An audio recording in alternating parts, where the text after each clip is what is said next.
Saludos amigos de los ayuntamientos, saludos Enríquez. Saludos. Finalmente una revolución tuvo éxito en el mundo, doctor, finalmente. Yo soy muy escéptico con eso de las revoluciones, nunca he creído mucho en eso. Desde la Revolución Francesa que parió a los jacobinos y a la guillotina, yo nunca he creído mucho en revolución. Después vino la famosa Revolución Soviética del 1917 y 70 años después se demostró que era un fraude. Ha habido después muchas revoluciones, la revolución iraní, la revolución de por aquí, la revolución de Egipto con el presidente Arafat, todo ese tipo de revoluciones. Ahora la revolución cubana finalmente tuvo éxito. 60 años después parió un presidente. ¿Qué le parece a usted? Ha parido la revolución cubana un presidente esta semana, un presidente que tiene la misma edad de la revolución, un poquito menos que la revolución, como dicen los cubanos, ¿verdad? Y en un ambiente de plena democracia, se ha elegido un presidente para sustituir a los Castro.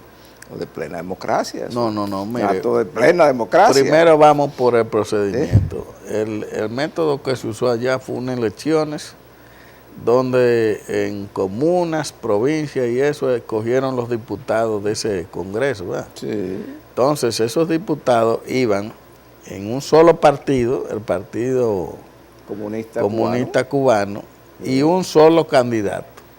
Sí. Es decir, que el ciudadano iba a escoger a ese, que era el único que aparecía en la boleta. Entonces ellos disfrazaron eso de una elección, entonces dio fruto ese congreso, y ese congreso es que ha escogido el que dijo Raúl Castro, que es el jefe. Eso es el castrismo sin los Castros. No, eso es el castrismo con los Castro, porque este tipo no solamente en los rostros, no solamente es un pupilo de esto, criado y alimentado. Se dice que hay más vínculos entre ellos. Bueno, entonces esa es la revolución. La verdad es que eso es una farsa. Y yo he oído aquí... es una farsa en el procedimiento, y es una farsa que se le da a ese pueblo que va a seguir pasando vicisitudes y calamidades, doctor, porque ese sistema no funciona. Es una farsa como todas las revoluciones. Por eso le venía haciendo las historias. ¿Qué fue lo que parió la Revolución Francesa al final? El Imperio de Napoleón. Sí. Él fue el que cobró la Revolución Francesa. Y mataron gente, hicieron de todo. Pero hasta el propio creador de la época del terror fue guillotinado. Sí.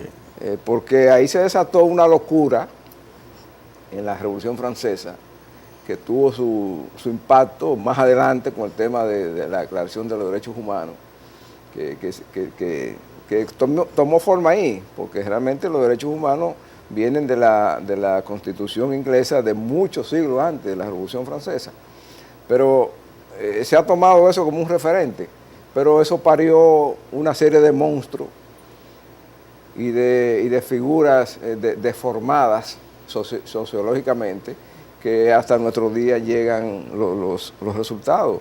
Y finalmente cobró eso el emperador Napoleón Bonaparte, que después pues encauzó a Francia un poco a la cordura con su conquista. Tuvo que irse afuera de Francia a conquistar el mundo para traer un poco de cordura a Francia, que le dejó la Revolución Francesa, la dejó desordenada. Y lo de la Unión Soviética lo sabemos. Se sabe lo que pasó, pero no se han podido contar los muertos de Stalin todavía de la Revolución Francesa y la Revolución Soviética.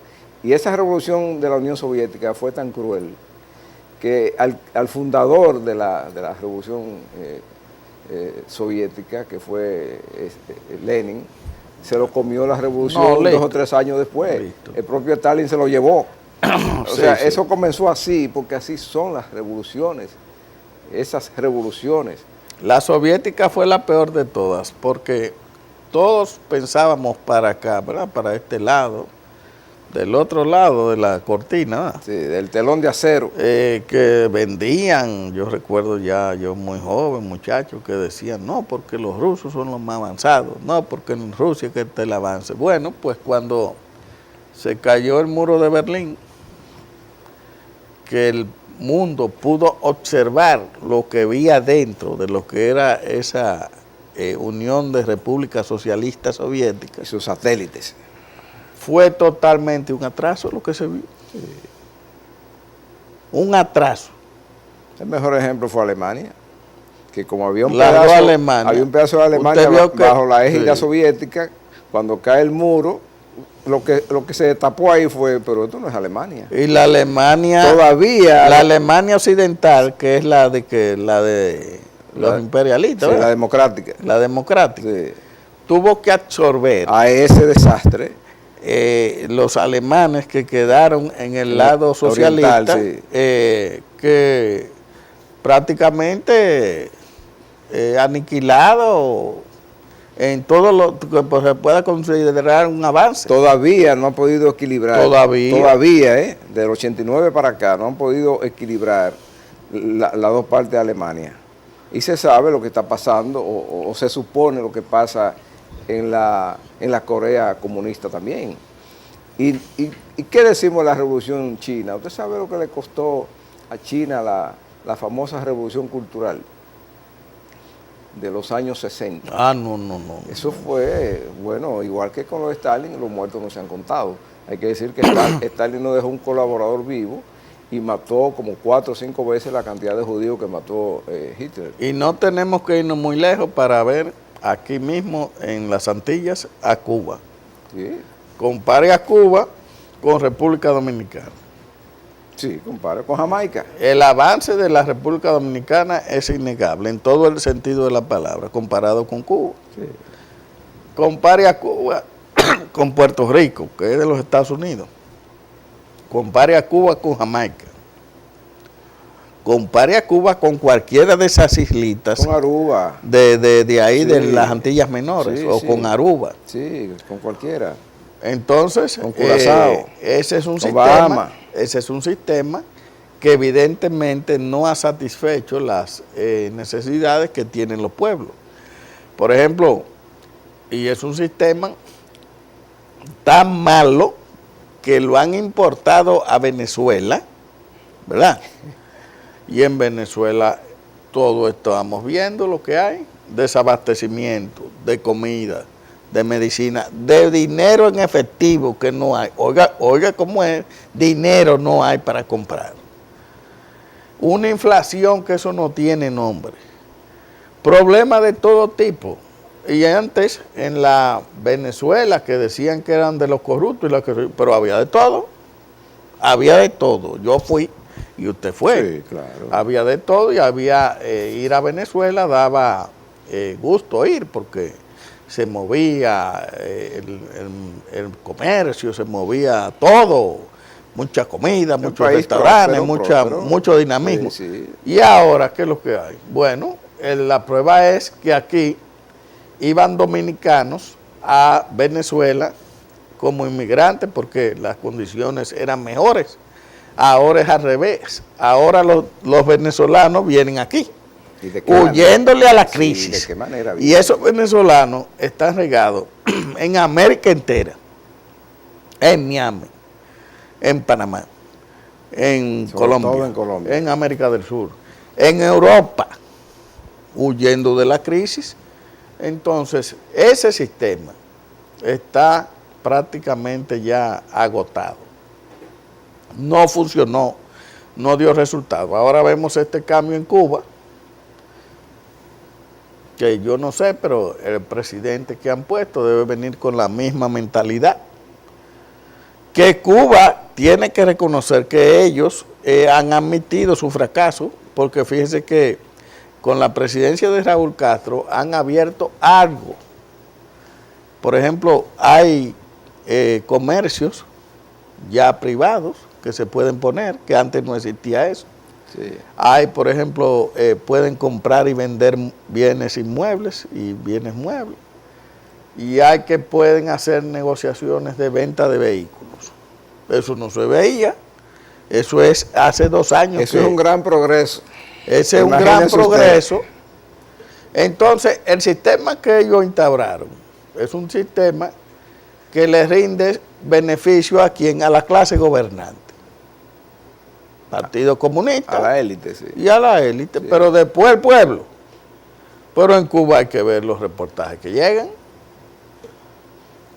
que el pueblo es pasando todo tipo de calamidad. Es un fracaso y hay que ponerle relieve eso para que los populistas que ahora van a coger ese discurso de que el avance, la revolución, que eso es un fracaso. Esa gente, a lo largo de esos 60 años que tienen ahí, alguien una vez le puso un número, dijo que habían dilapidado más de 500.000 millones de dólares en nombre de esa revolución, y solamente regalado por Rusia, solamente lo que regaló Rusia, la Unión Soviética en su tiempo. Ahora lo que han dilapidaron a Venezuela entero, por ahí fue que se fue Venezuela. Venezuela se fue a la quiebra económica y financiera, estructural, de producción de su principal riqueza, que es el petróleo. Se fue al sumidero por sostener a Cuba, porque el presidente Chávez se puso en manos de 10.000 millones. Le salía eso. Después pusieron a este guagüero que está ahí, que fue un cuadro formado por los Castro en Cuba, el guagüero que gobierna ahora en Venezuela, y por ahí se acabó de ir Venezuela por el sumidero cubano. Es decir, que es incontable lo que costó eso. Frente al discurso a veces chantajista de los izquierdistas de café, que hablan de la corrupción del capitalismo y de este modo de vivir de la sociedad occidental, hay que rostrarle también los números que dilapidan esos llamados socialistas o comunistas o revolucionarios, que dilapidan en nombre de un ideal al que solamente le beneficia al que lo dirige y lo maneja. Eso hay que decirlo así con claridad. Eso es un fracaso, que es lo que nosotros no podemos alabar aquí de ninguna manera, no lo vamos a alabar aquí. Eso es un fracaso y seguirá siendo un fracaso. Lo que veremos en estos días es mucha habladera, discurso, pero no va a cambiar el sistema cubano mientras no haya realmente un cambio de mentalidad. Esa sociedad está anquilosada después de 60 años de represión. Tan anquilosada que los muchachos de allá son de la edad del que acaban de poner ahí de presidente marioneta. Porque también hay que apuntar que el jovencito de los Castro, que acaba de ceder esa silla. Son 57 tiene 57 el que pusieron de presidente, pero el que se va a quedar manejando los hilos del poder es el jovencito Castro, que tiene 86. Así que funciona eso ahí.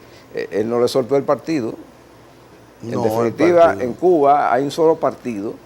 El partido es el gobierno, el partido es el ejército, el partido es la policía, el partido es el aparato judicial y el partido es el aparato de relaciones exteriores, el partido lo es todo. Entonces al final, el que controla el partido controla todo, porque allá dicen que hay un presidente del Consejo de Gobierno, un presidente presidente del Estado y el secretario general del Partido Comunista Cubano. Entonces esa maquinaria de poder la concentra generalmente el que la concentraba a Raúl en este caso, antes su hermano. Ahora él soltó la parte del que tiene que trabajar siempre y la parte del que controla y siempre está haciendo la truchimanería, la controla él, que es el partido. Es decir, que ahí no van a soltar nada por ahora. En conclusión, no es nada bueno lo que le espera a los cubanos, no es nada inspirador para esta parte del mundo, lo que hacen esta gente. Ahí está Venezuela, ahí está Nicaragua, que esta semana estaba el dictadorcillo de ahí también acabando con los viejitos, estaban protestando porque no hay seguridad social, y con un equipo motorizado igual que lo tiene el guagüero, le entró y desbarataron las marchas y la cosa de los viejitos en Managua. Es decir, eso es lo que traen las revoluciones. Es mejor tener gente que se somete al escrutinio, que lo acusan, que lo condenan, que lo meten preso, que tienen que rendir cuenta, a tener este tipo de cosas. ¿O es mejor eso que un presidente que tiene que rendir cuenta aunque caiga preso, como le ha pasado a varios en Centroamérica?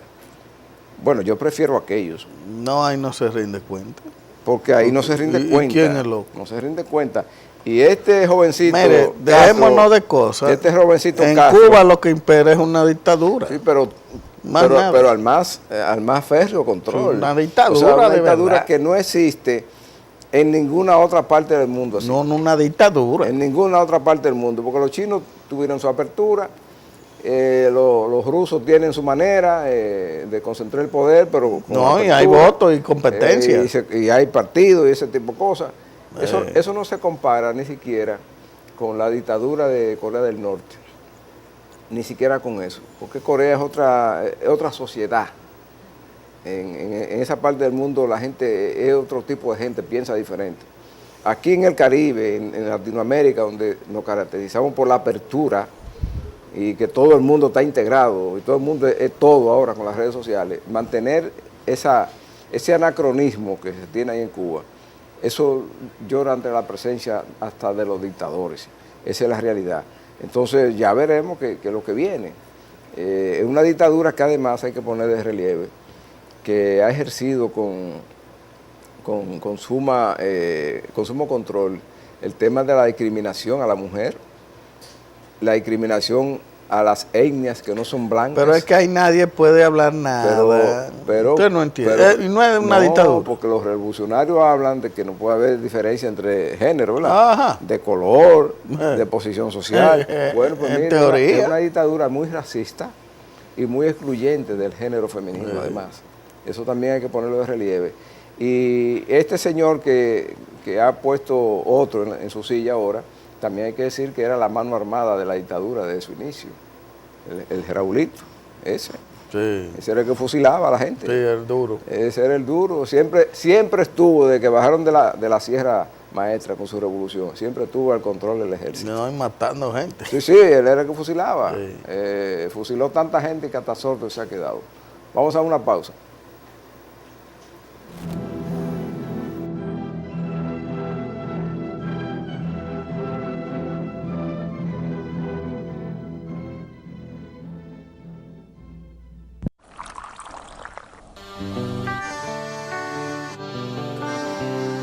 Desde mi ventana veo todo un pueblo, veo sus raíces y sus tradiciones y siento el aroma ese que enamora, que nos da la fuerza, sabor a café.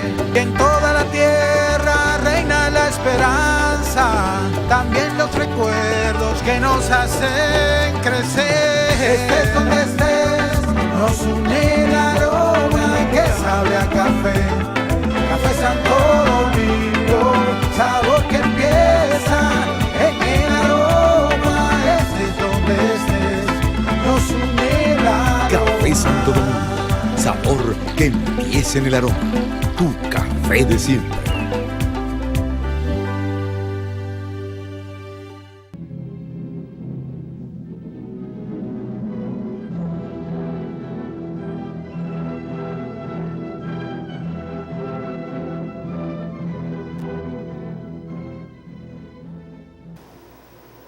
Aquí en el plano local, doctor, lo que pica y se extiende, como dicen la gente del béisbol, es el escándalo de la onza.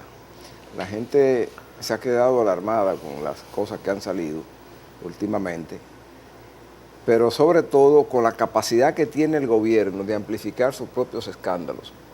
Yo me imagino que al presidente Medina le habrán salido úlceras en los últimos meses de la escandalera en que vive el gobierno, de uno en otro, y un escándalo tapa el otro. Y muchas veces son escándalos que, como dije al principio, son amplificados, sino inventados por la propia reyerta interna de los grupos que pululan en el gobierno. Porque cuando se dio la desgracia esa de la onza, en la que cayó abatido un abogado que se dice que estaba dedicado a la extorsión a los funcionarios de la onza, la cosa debió limitarse a eso, pero no. Empezó la habladera, primero se fuga uno, que dicen que fue el que mató, que ahora hay un abogado amigo nuestro que dice que no fue el que mató, o sea, eso pica y se extiende. Pero donde ha cogido más salsa el asunto es en la auditoría. Hay una auditoría que ha hecho un organismo del Estado que debe hacer ese tipo de experticia, que ha sido contradicha por otro organismo del propio Estado que también hace ese tipo de investigación.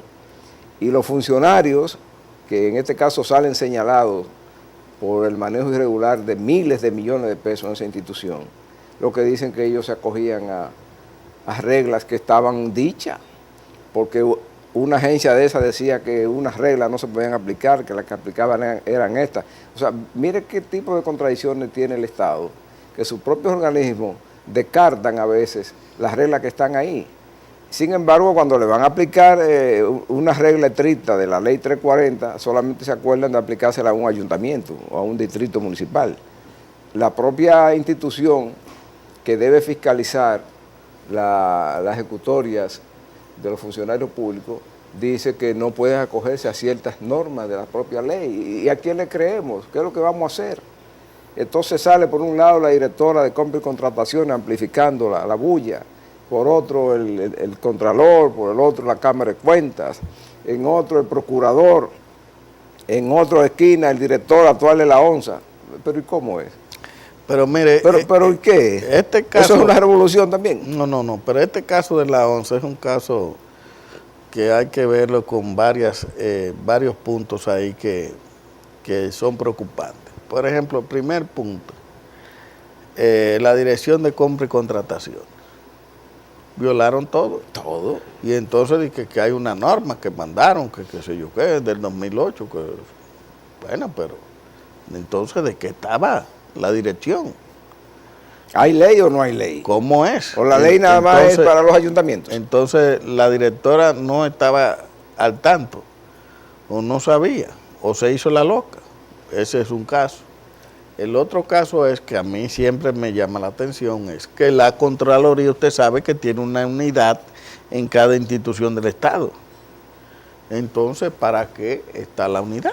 Se vendieron los auditores, se combinaron con los ejecutores del fraude, del desfalco.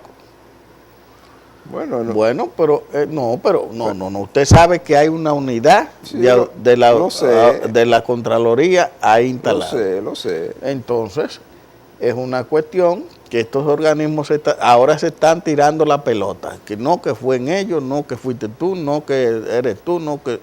Entonces... ¿Y usted sabe quién está en el medio de todo eso? El presidente de la República. Está bien, pero entonces, ¿qué? Vamos a ver, vamos por organismos del Estado. La Contraloría, ¿qué papel está jugando? Habrán otras instituciones pasando lo mismo. La compra y contrataciones, nosotros aquí hemos denunciado casos de contrataciones que se han hecho, que se han violado todo. Y se ha burlado. Se burla la ley. Inclusive se ha hecho violación, contratos con violaciones y la dirección ha mandado y no le ponen asunto. Entonces yo creo que aquí hay cosas que si no funcionan, bueno, pues vamos a quitarlas. Porque si la Contraloría no es capaz de controlar, óigale el nombre, Contraloría, ¿verdad? Para controlar el gasto y los fondos. Si no son capaces los auditores que están ahí, que mandan, y entonces los que van a hacer componendas, porque yo sé cómo que eso funciona. Usted sabe cómo es. Ellos son capaces, sí. Oiga cómo es que funciona el asunto. Llegamos, esta es la institución. Llegaron los auditores de la Contraloría. Entonces, buscan el mecanismo, el que dirige, de hacer una cena, una comida, una cosa. Primera ronda de acercamiento. Sí, de esa comida sale un nombramiento para la tía, para la mujer, que lo nombran ahí en la institución. Sí. Una que otra picada. Y ahí ya el contralor está adocenado a lo que diga el jefe de la institución. Entonces, aquí hay un problema que viene en el dominicano, que es muy dado al que esté en funciones públicas, sea cual sea su nivel, a ir a lo que le dicen la búsqueda, popularmente, ¿verdad? La cogiota, que es otra denominación, el soborno, la componenda, todas esas cuestiones se dan Bueno, aquí hay que ponerle un freno moral a esto, porque esto no puede seguir así. Ahí vemos cómo en operaciones que involucran más de 4.000 millones de pesos, un bacanal y un desorden. Eso es imperdonable. Entonces, vamos a buscar los responsables de las instituciones. No son nada más los de la ONSA que hicieron el caso, sino los que lo permitieron, porque el permitir también una acción ilegal y corrupta lleva sanción. Bueno, ahora yo pienso que esas instituciones tienen doble culpa frente al presidente de la República. Ah, no, claro. Primero, permitieron que funcionara en medio de ese desorden la institución que se llama ONSA, y en segundo lugar han ampliado el desorden con sus irresponsables declaraciones en los medios públicos, portadas de figureros, y le han puesto del tamaño que quizá no es el tema, y el presidente debería tomar medidas. Una de los mensajes que un presidente tiene que enviar es el de aquí se cumple la norma, porque cuando él se juramentó, y fue el único que se juramentó ante el país, diciendo que iba a cumplir y hacer cumplir las leyes, eso incluye que los que lo ayudan son los primeros que tienen que cumplir y hacer cumplir las leyes. No tiene que echarse vaina por nadie un presidente de la República, porque una institución donde se han gastado 10 millones de pesos en mandando flores, usted tiene que chequear eso, y tiene que chequear quién permitió eso, y si después sale el escándalo, usted también tiene que chequear quién es que está hablando de más para amplificar el tema. Pero ahí vamos a ese tema que usted toca. 10 millones de pesos en compra de arreglos florales. Dígame usted. Pero venga acá, ¿de qué es esa oficina?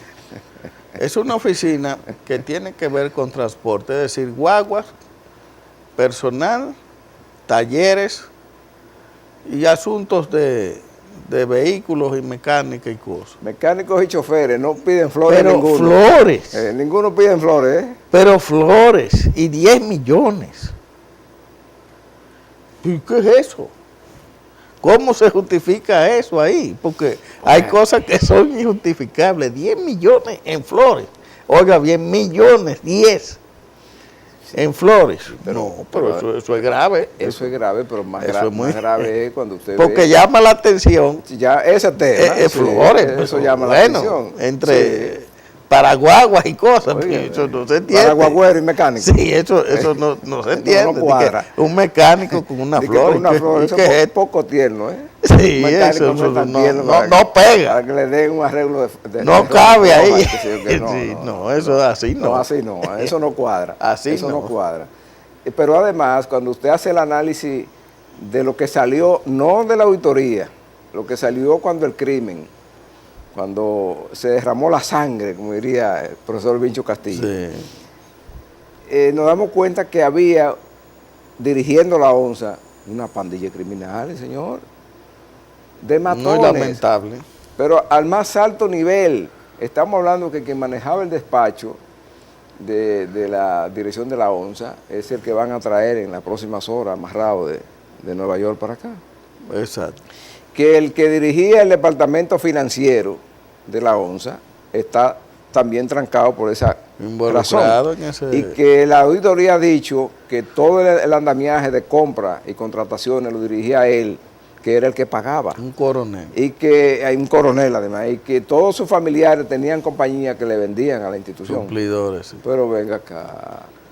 ¿Y qué es eso? Y entonces Rivas, que era el director, un dirigente político de larga data ahí en esa zona oeste de la ciudad de Gran Santo Domingo, cargando con toda esta cosa. ¿Lo sabía o no lo sabía? Yo no sé si lo sabía o si era parte de eso. Pero es lamentable que la carrera política de un dirigente como Rivas se eche en la cloaca por cosas así. Cuando usted puede tener perfectamente un equipo de profesionales dirigiendo o ayudándolo en una institución, profesionales debidamente calificados. ¿Qué hace un coronel dirigiendo el departamento financiero de una institución pública? Cuando usted sabe las debilidades que tienen, que tienen esa gente. Esas son las duplicidades. Ese tipo de cosas. Y además la deslealtad que siempre han exhibido los guardias y policías cuando les toca. Ah, sí. Entonces, dirigentes políticos involucrado ahí. Abran los ojos con eso, porque eso no es una buena combinación. Fíjese que la Cámara de Cuentas que hace ese análisis, ahora acusan de que a la Cámara de Cuentas que es la mala. Pero ven acá, ¿y cómo es? ¿Y qué es eso? La Cámara de Cuentas. Porque usted oye los abogados de los detenidos, ¿verdad? De los imputados. Bueno, ellos tienen que defender y hacer coartadas y cosas. Eso se entiende. Hacer las historias, no, y cambiar. El teatro y la cosa. Pero cuando usted ve los números y el informe, usted dice, bueno, pero ven acá, ¿y cómo es? La Cámara de Cuentas en su análisis, cuando no son para un ayuntamiento, que eso es especialidad, y ha auditado ayuntamiento, mientras más pequeño, municipales, más escandaloso, con más escándalo publican los resultados. Cuando no hacen eso y deben hacer una auditoría correcta, tienen que hacer una auditoría que chequeen el comportamiento en el uso de las finanzas de una institución, número uno. Y número dos, el componente legal de la ejecutoria que hizo un funcionario público. Cómo se confronta lo que hizo con lo que la ley permite. La ley de contabilidad, la ley de compras y contrataciones, el Código Civil y el Código Penal, que son leyes que están ahí. Ver si se ajustan las ejecutorias o si se conforma a algún tipo penal, algún tipo delictivo, aunque no sea penal, con relación a cómo usted manejó la finanza de una institución. A eso que va la Cámara de Cuentas. Y va a cotejar cifras, va a medir cosas. La Cámara de Cuentas, cuando va a un ayuntamiento, mandan unos tipos expertos a medir el grosor del hormigón que puso, sí, dice el síndico que puso en un contén. Sí. A ver si es verdad que eso se corresponde con lo que dice el contrato que debió hacer el contratista. Sí. Es decir, no son unos locos, ellos saben lo que van a hacer.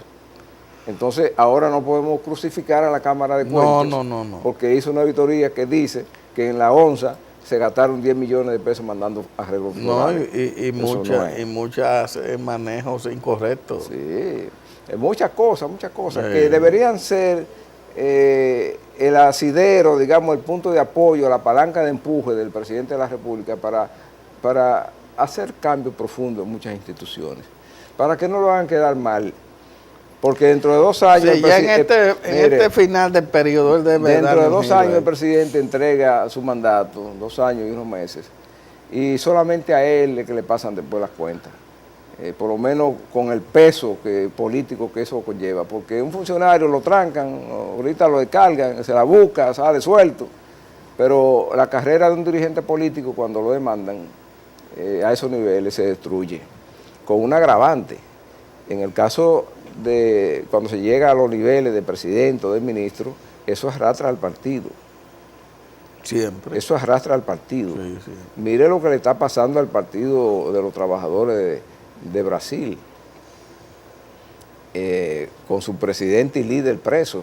¿Usted cree que ese partido va a levantar cabeza más ahí por mucho tiempo en Brasil? Muy difícil. Entonces eso se lleva a los partidos y eso ha pasado en otra parte de Latinoamérica. No se está descubriendo nada.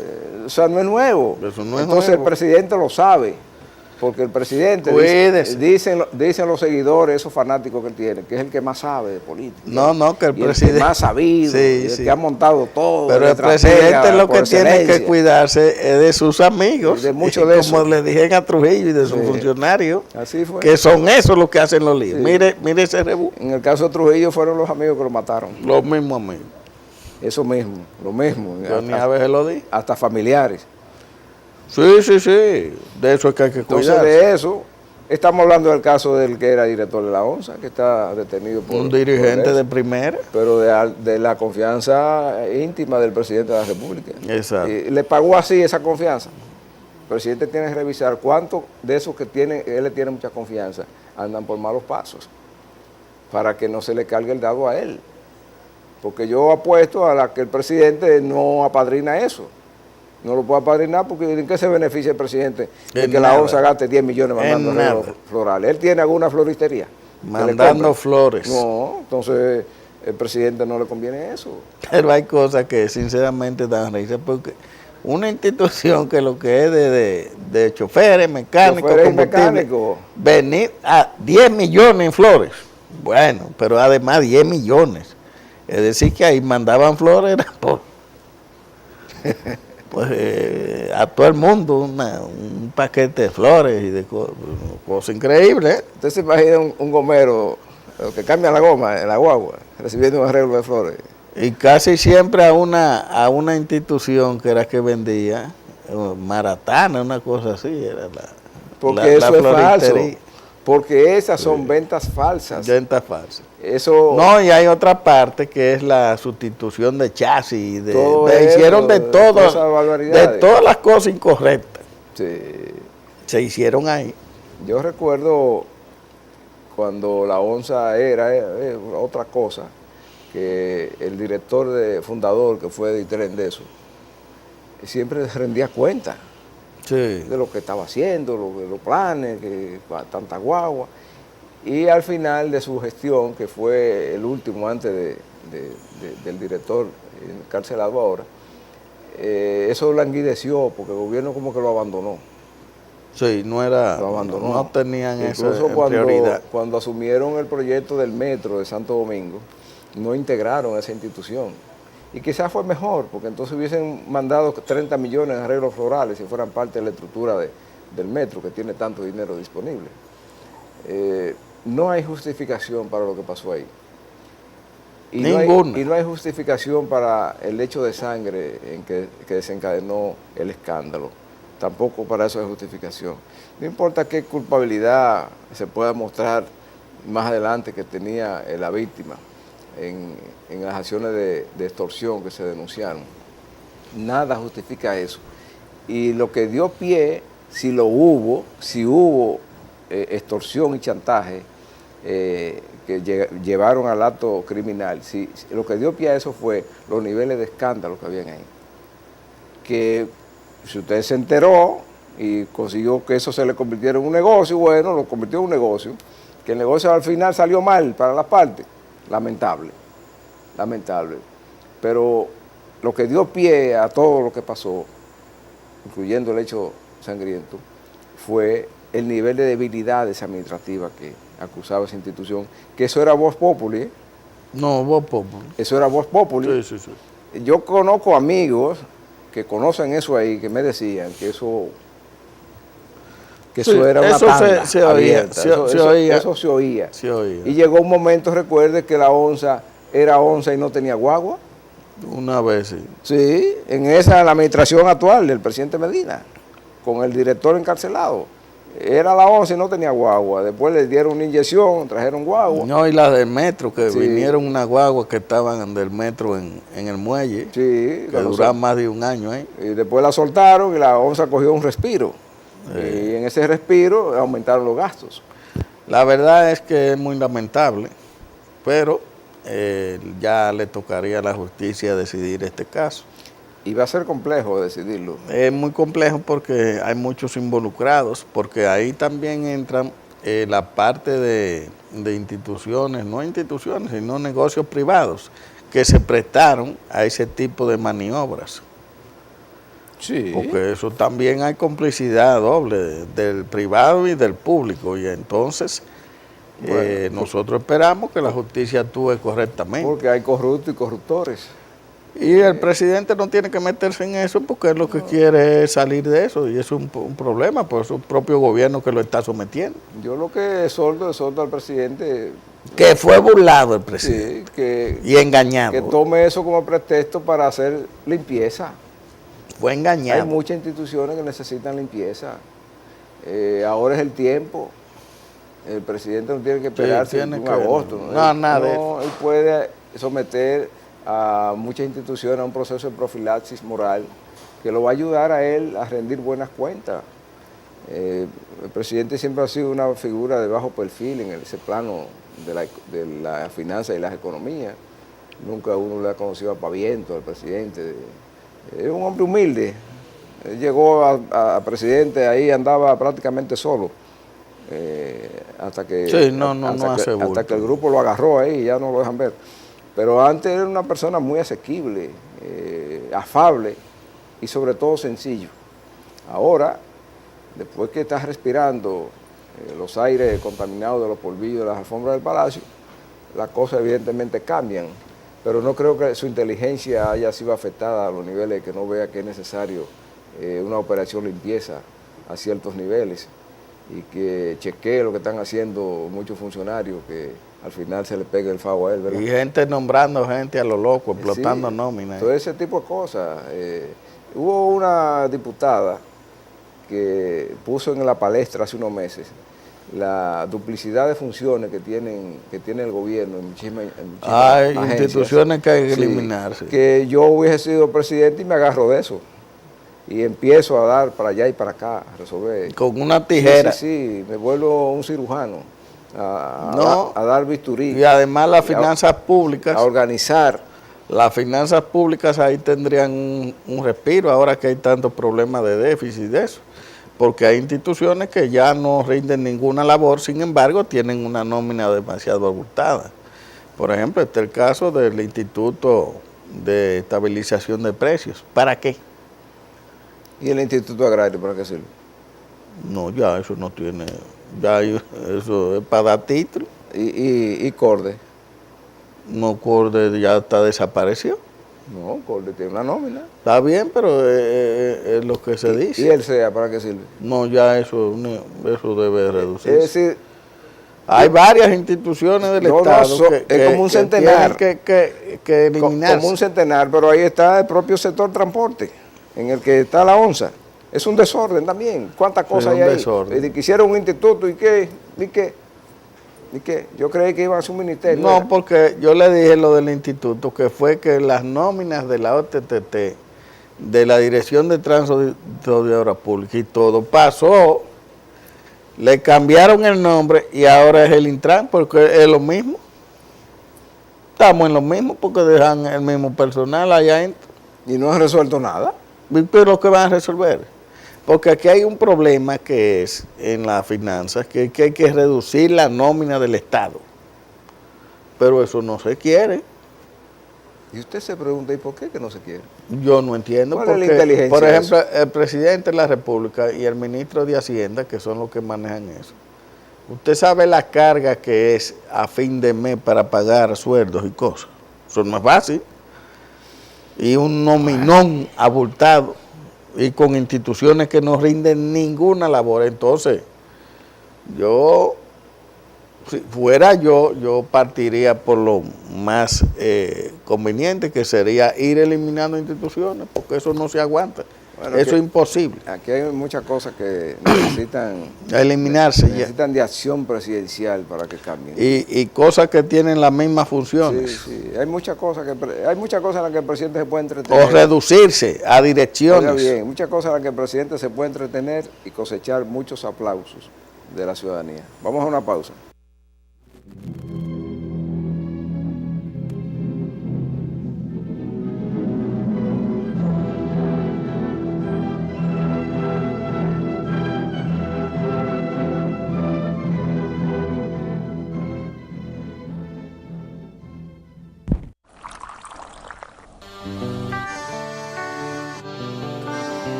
Desde mi ventana veo todo un pueblo, veo sus raíces y sus tradiciones y siento el aroma ese que enamora, que nos da la fuerza, sabor a café.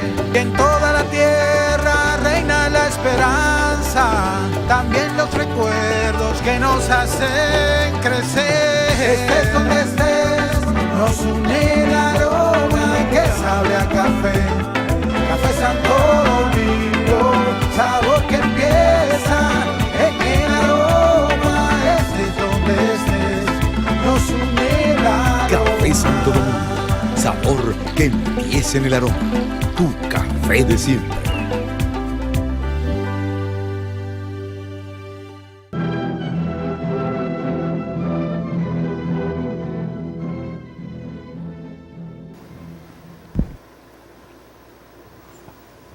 Hay varios temas que si la presidencia o el presidente de la República lo agarraran en serio, pudieran cambiarle el tono de pesimismo que tiene esta sociedad. Ese de control a las instituciones que le motivan los dolores de cabeza del presidente es uno, pero hay otros temas.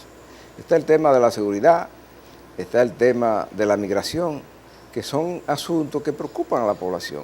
Esta semana salió un titular en el periódico Listín Diario que hablaba de los porcentajes de nacidos de parturientas haitianas, de esas que vienen contratadas para ir aquí. Dijo el presidente de la Junta Central Electoral hace como 2 meses que esto era el paridero de Haití. ¿Usted recuerda eso? Sí. Saludo a mi amigo el doctor Castaño. El doctor Castaño, sí. Mi amigo personal. Sí. Saludo a él que puso ese dedo sobre esa llaga y con ese tema. Y ahí están los números ahora. ¿Qué dice ese estudio periodístico que salió en el Listín Diario? Que alrededor del 15% de los nacidos en el primer trimestre de este año aquí en 2 hospitales, en 2 de los principales, son de parturientas irregulares, migratoriamente irregulares de Haití. Y eso no se ve. O sea, eso aquí la gente que dirige el Estado no cree que eso va a tener una consecuencia a corto plazo y que está teniendo un impacto impresionante en el tema del presupuesto de salud pública. Eso no se ve. No ve el gobierno, el Estado dominicano, el impacto que tiene la migración irregular en el desempleo de los dominicanos. No podemos convertir al Instituto de Formación Técnico Profesional en una especie de universidad intermedia que forme a los trabajadores dominicanos para que asuman la mano de obra que se está yendo por el lado de la migración irregular. Porque aquí se dice, ¿no?, que los haitianos han copado la construcción, la agricultura, el turismo, porque los dominicanos no quieren hacer el trabajo. No es tan así, no es tan sencillo. Lo que estamos criando en los barrios, nosotros, es una generación de dominicanos vagos, alimentados con las tarjetas de Bono Gas, Bono Luz, Bono Cosa y Comer el Primero. Cuando son jóvenes, adolescentes o ya mayores, más que adolescentes, que podrían estarse formando en esas instituciones que tiene el gobierno, que les salen carísimas al gobierno y a los empresarios, además, para que cobren mucho sueldo y los directores figuren mucho y viajen mucho, y al final, ¿cuál es el resultado que le entregan al país en términos de formación de mano de obra calificada para combatir el desempleo y la evasión fiscal, que también va por ahí, que es una cadena, es un círculo vicioso que solamente deja perjuicio a la República Dominicana? Y a eso, ¿por qué que no le entra? Usted me dijo a mí, no le quieren entrar a la nómina. ¿Y por qué no quieren entrar a este problema? ¿Por qué no convertir todas esas instituciones anquilosadas que están ahí para formar gente, para formar buenos albañiles, buenos electricistas, buenos colocadores de piso, buenos terminadores, buenos ebanistas, buenos plomeros? Aquí hay instituciones mixtas que se encargan de eso. Por ejemplo, está el Infotec, que hace buena preparación de ¿dónde están los? Bueno, vamos a ampliarlo. ¿Qué entrega el Infotec anualmente al país en función de eso, en materia de formación de mano de obra técnica calificada para que supla lo que está pasando con la mano de obra extranjera? Bueno. ¿Usted conoce alguna cuenta que rinda al Infotec? No. O que rinda la cosa esa, el Ministerio de Educación Superior. En el Infotec lo que van son de las mismas empresas, no es que lo mandan. Pero, ya eso es muy yo conozco un poco de lo que pasa en esa institución y no hacen nada de lo que deben hacer. Bueno. Es más, las empresas ni se acercan ellos a cobrar. No van a llevarle oportunidades de desarrollo del personal, no van.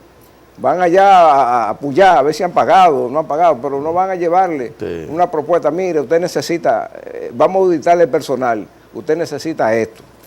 Y como usted paga mensualmente aquí un dineral, este es el plan de estudio para su gente, se lo vamos a traer a la propia empresa. No, hombre, no. La verdad es que este problema haitiano ya está desbordado. La suerte es que la población dominicana está haciendo todos los días más conciencia, porque lo están viviendo, lo están palpando, lo ven. Por ejemplo, ahora hay unas cuestiones que yo en el Estado no estoy entendiendo. Mire, ahí salió una encuesta que dice que aquí hay 493,000 haitianos. Ajá. Pero no habían unos estudios. Inclusive el presidente estuvo una vez en La Habana en un debate de la CELAC. ¿Usted se recuerda? Sí, claro. Y habló de Aquí más de un millón de Aquí haitianos pusimos el andando aquí. curso, sí. Oiga, el Ministerio de Economía, Planificación y Desarrollo, que ha hecho este cuento, pero eso es una locura. Eso no es verdad. Aquí cualquier dominicano lo palpa en las calles, no tiene que salirlo a contar. Sabe que hay más de 1 millón de haitianos.